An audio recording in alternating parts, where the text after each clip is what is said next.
Hello friends, ನಾನು ಈ ದಿನ ರವೆ ಗಿಣ್ಣು ಮಾಡ್ತೀನಿ. ಹೇಗೆ ಮಾಡೋದು ಅಂತ ತೋರಿಸ್ತೀನಿ. ರವೆ ಗಿಣ್ಣು ಮಾಡಲಿಕ್ಕೆ ಏನೇನು ಬೇಕು ಅಂದರೆ ರವೆ ಅರ್ಧ ಬೌಲ್ ರವೆ ತೊಗೊಂಡಿದ್ದೀನಿ. ಅಷ್ಟೇ ಸಹ ಸಕ್ಕರೆ ತೊಗೊಂಡಿದ್ದೀನಿ, ಮತ್ತು ಕೊಬ್ಬರಿ ಪುಡಿ ಮತ್ತು ಹಾಲನ್ನ 1 ಲೋಟ ಹಾಲು ತೊಗೊಂಡಿದ್ದೀನಿ. 1 ಲೋಟ ಹಾಲಿಗೆ ಏಲಕ್ಕಿ ಹಾಕಿದ್ದೀನಿ. ಅದರೊಳಗಡೆ ಆಲ್ರೆಡಿ ಹಾಲನ್ನು ಕಾಯಿಸಿಟ್ಟಿದ್ದೀನಿ, ಅದರಲ್ಲಿ ಏಲಕ್ಕಿ ಸೇರಿಸಿದ್ದೀನಿ. ಇವಾಗ ಹೇಗೆ ಮಾಡೋದು ಅಂತ ತೋರಿಸ್ತೀನಿ.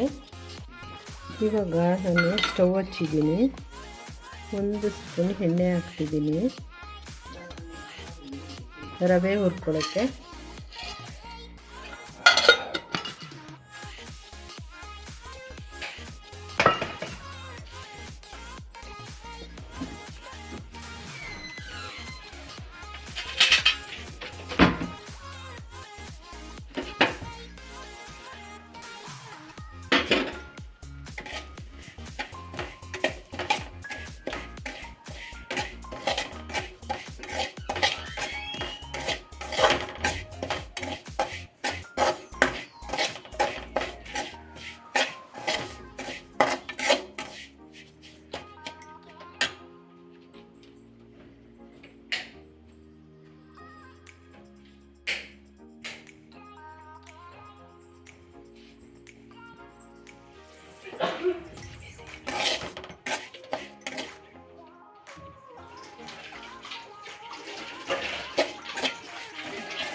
ಇದು ರೆಡಿಯಾಗಿದೆ ನೋಡಿ, ಎಷ್ಟು ಚೆನ್ನಾಗಿ ಅರಳ್ಕೊಂಡಿದೆ.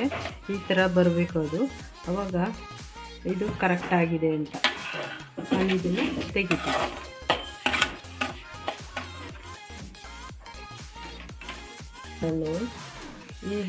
ಇವಾಗ ನಾನು ಹಾಲನ್ನು ಮೊದಲೇ ಕಾಯಿಸಿ ಇಟ್ಕೊಂಡಿದ್ದೀನಿ.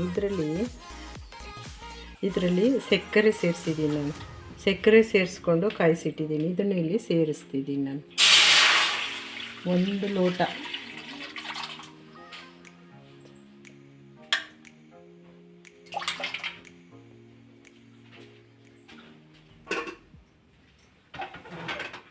ಇದು ಕಾಯಬೇಕು. ಕಾದಾದಮೇಲೆ ನಾನು ರವೆ, ಕೊಬ್ಬರಿ ಪುಡಿ,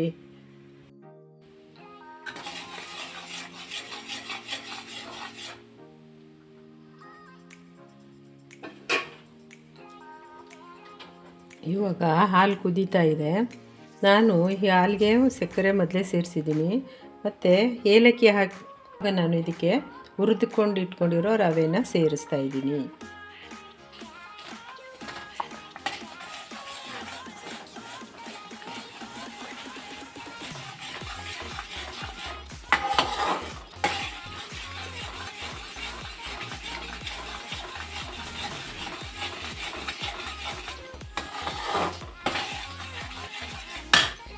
ಇವಾಗ ತುರ್ಕೊಂಡಿರೋ ಕೊಬ್ಬರಿ ಪುಡಿನ ಸೇರಿಸ್ತಾ ಇದ್ದೀನಿ.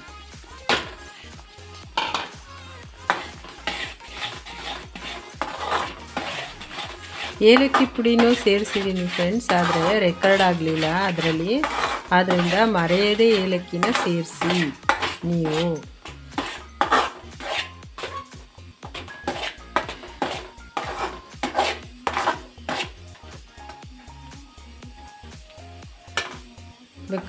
ಎಲ್ಲೋ ಬೇಕು ಹಳದಿ ಪುಡಿ ಬೇಕಾದರೆ, ಅರಿಶಿನ ಬೇಕಾದರೆ ಹಾಕೊಳ್ಳಿ ನೀವು.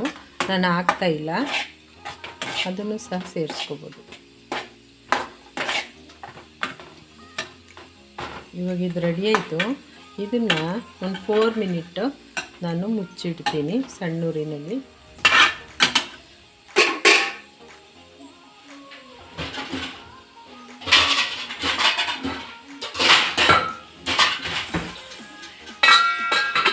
ಇದು 4 ಮಿನಿಟ್ ಆದಮೇಲೆ ತೆಗಿತೀನಿ ನಾನು.